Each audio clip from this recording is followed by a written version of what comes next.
Oke, halo anak-anak. Hari ini kita mau belajar lagi lebih dalam tentang baris dan sudut. Nah, anak-anak, di dalam baris dan pelajaran baris garis, maaf bukan baris ya, tapi garis. Maaf, ini Bapak harus perbaiki dulu garis.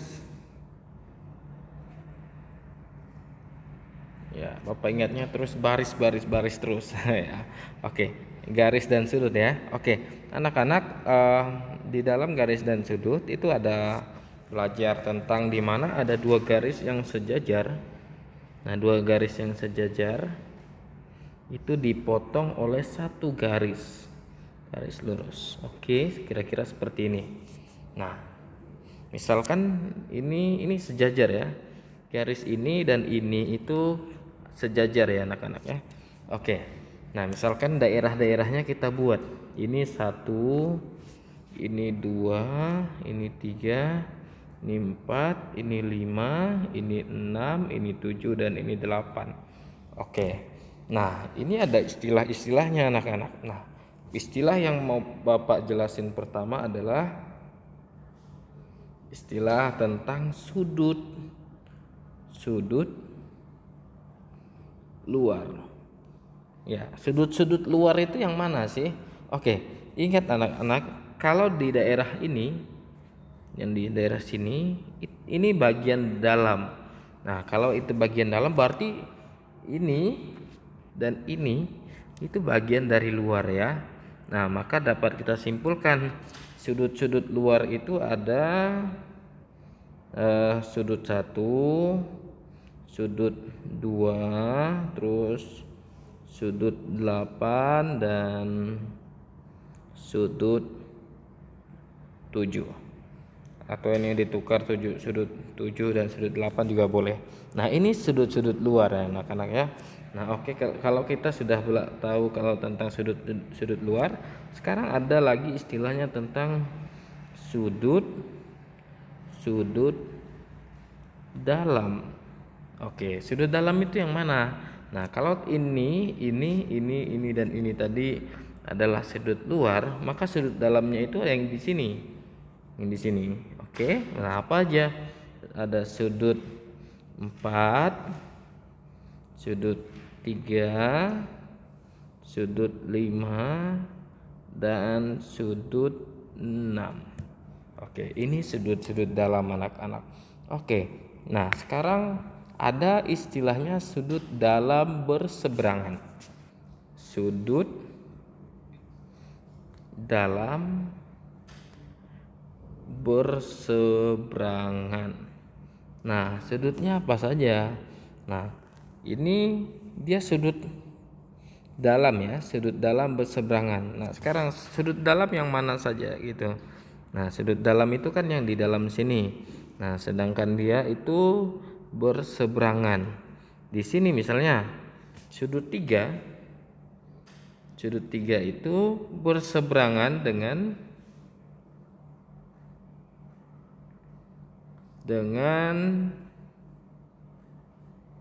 sudut 5. Nah, lihat.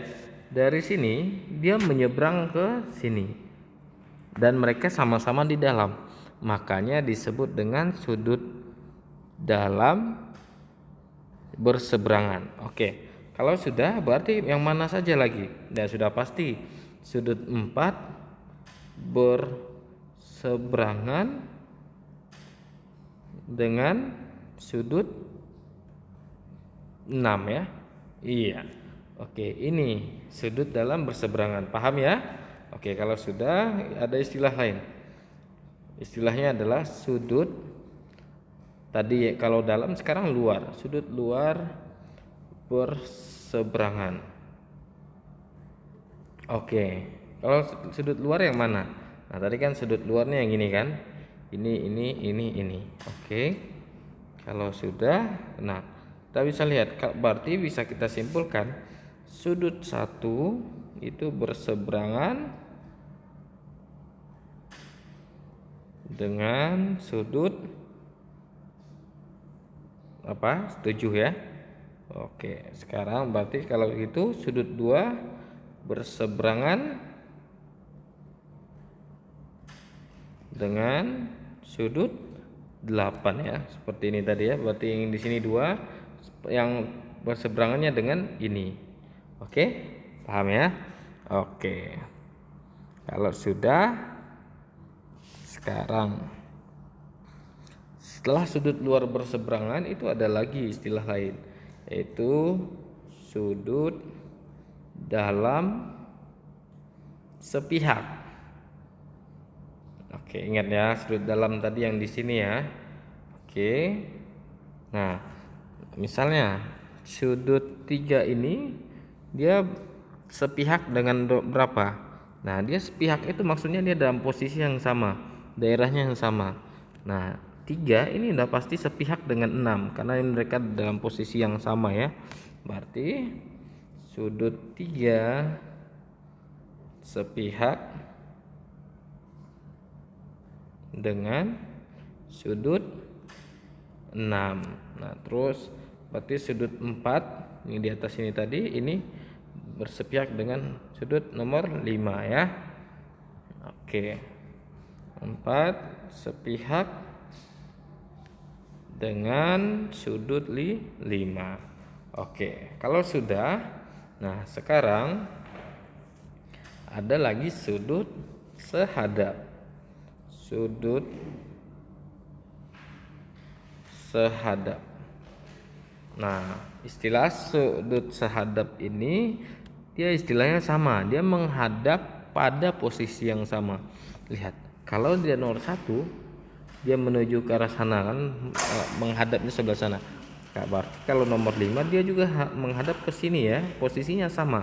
Nah, makanya mereka berdua 1 dan 5 itu adalah sudut yang sehadap. Oke, berarti bisa kita simpulkan sudut 1 itu sehadap dengan sudut nomor 5 ya. Nah, sudut nomor 2 sehadap dengan nomor berapa? Nomor 2 yang ini ya, dia ngadap ke sana, berarti yang ini ya, nomor 6 ya. Dan sudut nomor 6. Nah, ini anak-anak bisa lanjutin. Nomor 3, sudut nomor 4 itu sehadap dengan apa saja?